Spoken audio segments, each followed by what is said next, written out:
भारत का चंद्रयान 3 मिशन चांद को फतह करने के लिए रवाना हो चुका है। 14 जुलाई को सफल उड़ान शुरू करने के बाद अब चंद्रयान 3 अंतरिक्ष में पहुंचकर पृथ्वी के आसपास इलेक्ट्रिकल रूट में एंट्री ले चुका है। इसमें सफर करते हुए स्पेसक्राफ्ट अब धीरे धीरे पृथ्वी से दूर और चांद के पास जा रहा है। लेकिन अब इसका आगे का सफर इतना आसान नहीं होने वाला और इस सफर में सबसे मुश्किल है इसका आखिरी पड़ाव, जिसमें ये 23 या 24 अगस्त के दिन चांद के दक्षिणी ध्रुव पर सॉफ्ट लैंडिंग करने की कोशिश करेगा। ध्यान रहे, इसी प्रयास में साल 2019 में चंद्रयान 2 मिशन असफल हुआ था। तो अब सवाल आता है, आखिर क्यों चांद पर जाना इतना मुश्किल है और नासा के वैज्ञानिकों ने चांद पर ऐसा क्या देखा कि 70 के दशक में चांद पर जीत हासिल करने वाले नासा ने अचानक से अपने सारे मून मिशन बंद कर दिए थे। इस वीडियो में हम चांद से जुड़ी इन्हीं रहस्यमय बातों से पर्दा उठाएंगे। साथ ही आपको चंद्रयान 3 के बारे में भी कुछ नया और अनोखा बताएंगे, तो पूरा वीडियो जरूर देखिएगा। दोस्तों, पृथ्वी से चंद्रमा की पूरी तरह से गोलाई दिखाई देती है, लेकिन वास्तव में चांद भी पृथ्वी की तरह अंडाकार है। चांद की सतह पर बेहद स्थिर और ना के बराबर वायुमंडल मौजूद है। ये तो आप जानते ही होंगे कि साल 2009 में चंद्रयान 1 मिशन ने चांद पर पानी की खोज की थी। लेकिन आपको बता दें कि चांद की सतह पर पानी लिक्विड फॉर्म में नहीं बल्कि बर्फ के रूप में मौजूद है। दोस्तों, चांद की जमीन काफी उबड़ खाबड़ है और इसमें कई बड़े बड़े गड्ढे मौजूद हैं, जो इतने बड़े हैं कि पिछले करोड़ों सालों से इनके अंदर सूरज की रोशनी तक नहीं पहुंच पाई है। माना जाता है कि चांद के इन गड्ढों में पानी छुपा हो सकता है, और वो भी थोड़ा बहुत नहीं बल्कि पूरे 100 मिलियन टन। इसके अलावा यहाँ hydrogen, ammonia, methane, sodium, mercury और सिल्वर जैसे मूल्यवान संसाधनों का खजाना मौजूद हो सकता है। इन सब की खोज करने के लिए ही चंद्रमा पर चंद्रयान 3 मिशन को भेजा गया है।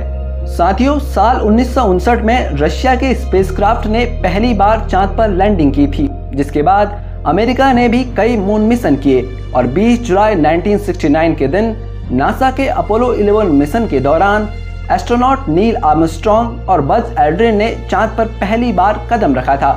नासा ने अपने अलग अलग मून मिशन के जरिए कुल 12 एस्ट्रोनॉट को चांद पर भेजा, लेकिन 1972 में अपोलो 17 मिशन के बाद नासा ने अचानक से इंसानों को चांद पर भेजना बंद कर दिया, जिसके लिए उन्होंने ये कारण दिया कि चांद पर फिलहाल ऐसा कुछ नहीं है जिसकी रिसर्च की जा सके। लेकिन कुछ लोगों का ये भी कहना था कि नासा ने असली वजह को छिपाया है।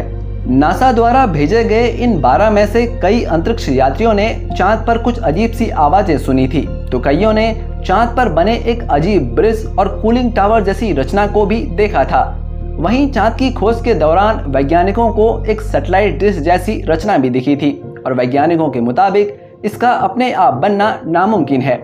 हालांकि नासा ने इस बात पर कभी आधिकारिक बयान जारी नहीं किया था, लेकिन नासा ने कई बार ये कबूला कि चांद पर एलियन का बसेरा हो सकता है।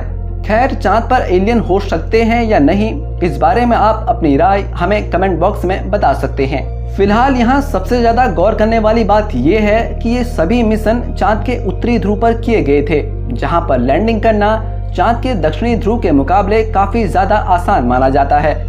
साल 2019 में भारत के चंद्रयान 2 ने चांद के दक्षिणी ध्रुव पर सॉफ्ट लैंडिंग करने की कोशिश की थी और अपने इस प्रयास में चंद्रयान 2 का लैंडर विक्रम पूरी तरह से असफल हुआ था। लेकिन आखिर चांद का दक्षिणी ध्रुव इतना खतरनाक क्यों है, आइए जानते हैं। सबसे पहले तापमान की बात करें तो चांद के दक्षिणी ध्रुव में कई ऐसे बड़े गड्ढे हैं जहां करोड़ों सालों से सूरज की किरणें नहीं पहुंची हैं, और सूरज की किरणें ना पहुंचने का सीधा सा मतलब है तापमान का ठंडा होना। इसीलिए कई बार दक्षिणी ध्रुव का तापमान -230 डिग्री सेल्सियस तक पहुंच जाता है। ऐसे में किसी भी इंसान का स्पेसक्राफ्ट से बाहर निकलना तो दूर, खुद स्पेसक्राफ्ट का भी ऐसे वातावरण में काम करना मुश्किल होता है। इतने कम तापमान में कई बार स्पेसक्राफ्ट पर लगे इंस्ट्रूमेंट काम करना बंद कर देते हैं।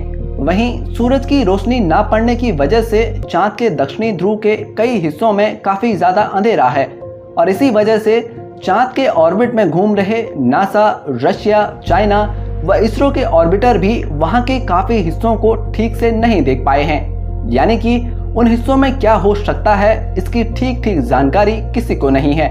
ऐसे में वहां जाना सबसे बड़ी चुनौती है। इसके अलावा चांद के दक्षिणी ध्रुव की जमीन उत्तरी ध्रुव से ज्यादा उबड़ खाबड़ है।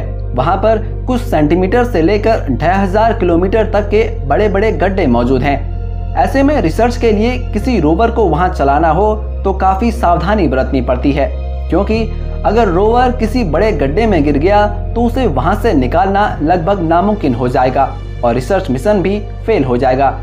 इसीलिए इस बार इस बात को ध्यान में रखते हुए इसरो ने चंद्रयान 3 के प्रज्ञान रोवर में सेंसर और नेविगेशन कैमरास लगाए हैं।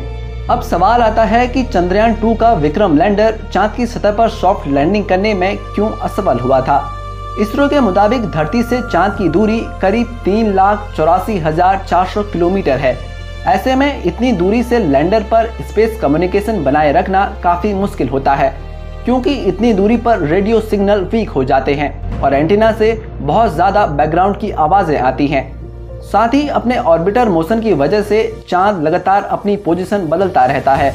ऐसे में तय की गई लैंडिंग साइट पर पहुंचने के लिए लैंडर को भी सही मोशन पकड़े रहना पड़ता है। इसके अलावा चांद पर पृथ्वी से कम ग्रेविटी और बहुत पतला वातावरण है। साथ ही चांद के दक्षिणी ध्रुव में काफी बड़े पत्थर और गड्ढे होने के साथ ही धूल भी उड़ती है।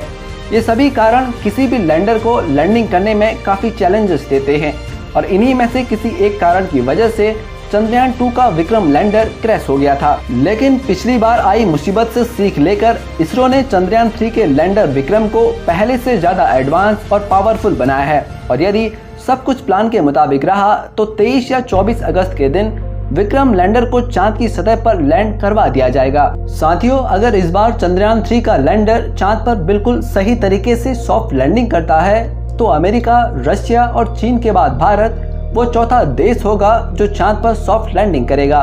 साथ ही हमारा भारत वो पहला देश बनेगा जिसने चांद के सबसे भयानक हिस्से यानी साउथ पोल पर लैंडिंग की है। तो साथियों, अगर आप भी हमारी तरह यही चाहते हैं कि चंद्रयान 3 मिशन में इसरो को पूरी सफलता मिले तो कमेंट बॉक्स में इसरो को अपनी गुड विशेस जरूर दीजिए। साथ ही ये वीडियो पसंद आई तो इसे लाइक और शेयर करिए और ऐसी ही इंफॉर्मेटिव वीडियोस पाते रहने के लिए हमारे चैनल को सब्सक्राइब करके बेल आइकन जरूर प्रेस करिएगा। टेक केयर एंड धन्यवाद।